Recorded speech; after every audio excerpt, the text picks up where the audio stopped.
Hoje a gente conversa aqui no Frequência Baiana com a idealizadora do livro Tropicália, Panis et Circenses, que traz vários textos sobre o movimento liderado por Gilberto Gil e Caetano Veloso, textos de Jorge Maltner, de Antônio Risério, de Hermano Viana, vários outros.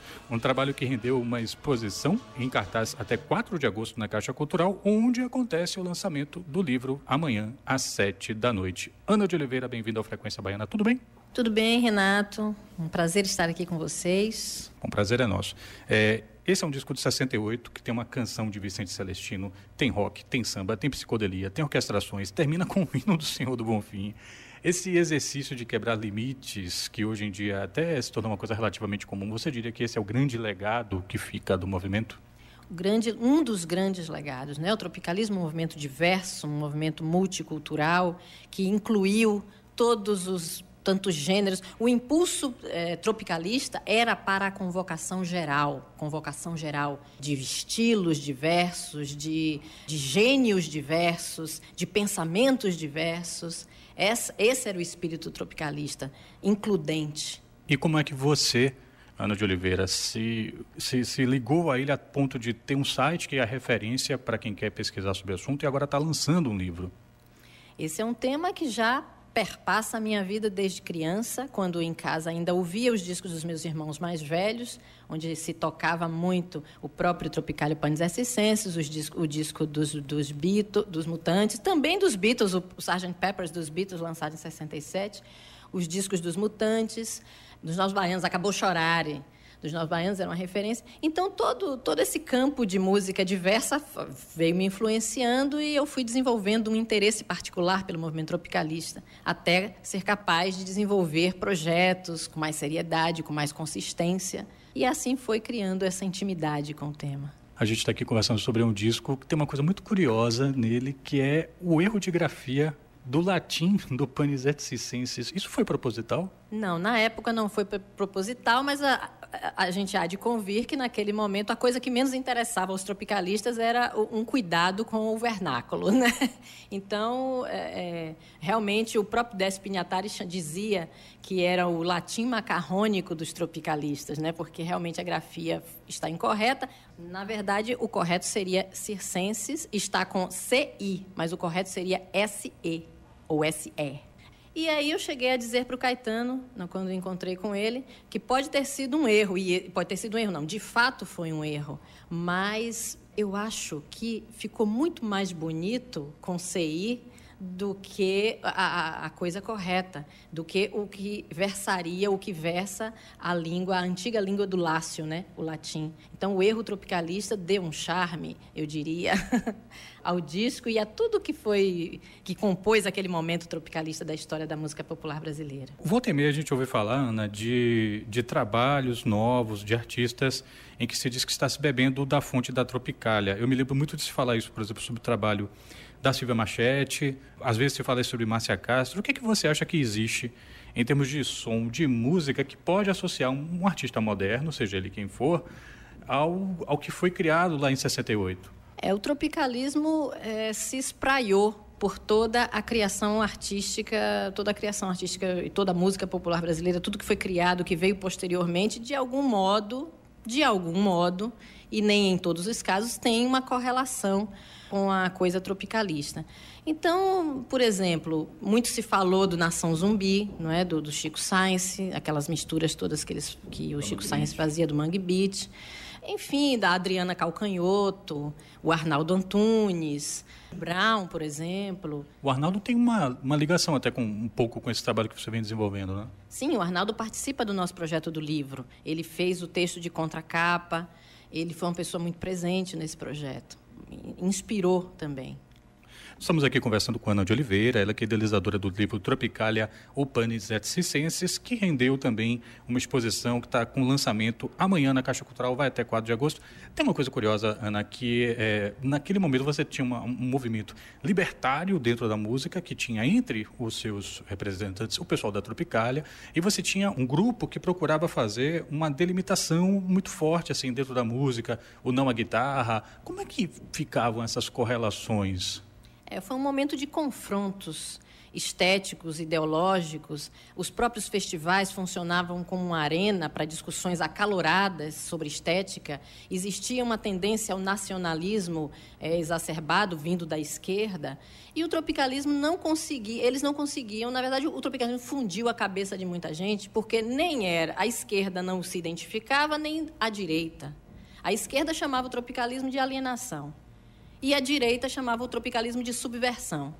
Então, foi uma coisa que ninguém entendeu naquele momento. Então, havia uma resistência muito grande a todos os símbolos de cultura internacional. Por exemplo, a guitarra elétrica representava a esquerda estudantil, naquele momento, entendia que a guitarra elétrica representava o imperialismo americano. De modo que, quando Caetano e Gil chegaram no Festival de 67, Gil com Domingo no Parque e Caetano com Alegria, Alegria, Gil acompanhado dos Mutantes, misturando uma orquestra regida por Rogério Duprat e misturando com berimbau e som de guitarra, né, porque foi isso, e Caetano cantando Alegria, Alegria, apresentando Alegria, Alegria, acompanhado dos Beach Boys, que era uma banda underground argentina. Então, Caetano foi muito vaiado por conta das guitarras, da presença das guitarras, e Gil também. No entanto, são peças musicais extraordinárias que renderam e até hoje inspiram muito, né? Volta e meia, a gente ouve, por exemplo, figuras como Lobão falar: não, mas Gilberto Gil foi para a passeata contra a guitarra. É verdade. Gil foi para a passeata, esteve presente lá naquela passeata, mas Gil é muito maior do que aquela passeata, muito maior do que tudo que transcorreu ali naquele dia, naquele momento. E Gil também foi ministro da Cultura, um dos melhores, ou talvez o melhor ministro, que a melhor gestão de cultura que a gente já teve no Ministério, não é? Dentro do movimento, é uma coisa muito curiosa, né? Que é o Coringa, Jorge Benjor, né? Ia nos programas de TV de todos os segmentos, né, que tinha lá da Jovem Guarda, acho que da Elis, e o próprio pessoal da Tropicália. O que havia do tropicalismo que é associado a Jorge Ben? É possível delimitar alguma coisa na carreira dele que deixa bem claro, olha, havia uma correlação? Jorge Ben é um grande gênio, não é? E que inspirou muito, sobretudo Gilberto Gil. O jeito de tocar violão? O swing, né, a musicalidade, os temas que ele abordava, a questão da negritude, não é? Isso é muito dito. Agora, eu diria assim que o Jorge Ben, ele esteve ali no entorno da Tropicália, participou no sentido de estar presente com uma obra poderosa, uma obra potente, trazendo informações novas, misturando, e nesse sentido aí uma similitude, aí uma identificação, não é, com o tropicalismo. A gente está conversando aqui com Ana de Oliveira, idealizadora do livro Tropicália ou Panis et Circenses. A gente volta daqui a pouquinho. O eterno farol é isso guia. Eu quis cantar minha canção iluminada de sol. Voltamos aqui no Frequência Baiana com Ana de Oliveira, ela que é a nossa entrevistada de hoje, falando sobre o livro que ela lançou, Tropicália, Panis et Circenses, ou melhor, livro que ela vai lançar 19h, Caixa Cultural, nesta quarta-feira, com um lançamento que tem, inclusive, música, não é, Ana? Tem música, tem o que a gente chama de video mapping. Nós vamos transformar a fachada da Caixa Cultural numa grande tela e fazer uma intervenção, uma projeção de vídeo inspirada nesses cartazes. Então, essa exposição que a gente tem, ela é extraordinariamente criativa, os diálogos criativos são muito intensos, porque você tem canções que inspiraram obras visuais e obras visuais que inspiraram um video mapping. Esse vídeo também vai ser projetado ao longo de toda a exposição na Galeria Mirante, que é onde estão as obras. Sobre ainda o livro, né? A gente, infelizmente, o rádio não tem imagens, mas assim, a gente está aqui de frente para o livro da Ana de Oliveira, que tem um projeto visual que foge um pouco aquilo que, de repente, a gente poderia imaginar. Provavelmente o designer do livro da Ana vai dar uma copiadinha ali no trabalho do Rogério Duarte, que era um grande... foi, inclusive, um capista de vários discos importantes da música brasileira, inclusive da galera da Tropicália, mas não, foge um pouco disso, cria um outro caminho. Como é que foi essa parte gráfica do livro? Olha, a gente convidou um grande designer, que é o Rico Lins, para desenvolver o projeto gráfico. E a ideia, o que eu queria com esse projeto, eu digo, olha, eu quero um livro-objeto, né? Um livro que tenha essa pegada sensorial, não é? Que as pessoas possam perceber texturas. Isso era o que eu queria. Eu queria até elementos tridimensionais no livro. Ficou muito caro o projeto e a gente tentou dar uma simplificada. Mesmo assim, é um livro que tem uma orelha enorme, que tem... Não sei se você reparou, mas a caixa e o próprio livro é exatamente do tamanho de uma capa de um vinil, 31 por 31. E eu tinha essa ambição, a minha ambição era colocar também o próprio vinil. Cheguei a convidar e conversar longamente com Charles Gavin, que faria toda a supervisão de remasterização e tudo, mas a gente acabou que não tendo verba para chegar a tanto, mas fomos longe demais, né? Trazendo uma caixa semi-transparente, né? Houve uma pesquisa aí de linguagem gráfica e também uma pesquisa de material gráfico que a gente pudesse desenvolver. Era para ser caixa em papelão, acabou virando, né, nesse tipo de plástico, dessa coisa sintética, nesse tom de laranja, né, uma coisa meio mertiolate, assim. Então, a gente pesquisou muito as referências visuais daquele momento, né? E inserimos os 12 cartazes, porque naquela época de 68, aí, final de 60 e 70, o cartaz era a grande mídia, né? Para divulgar tudo, divulgar filme, divulgar livro, o cartaz era uma mídia muito poderosa naquele momento.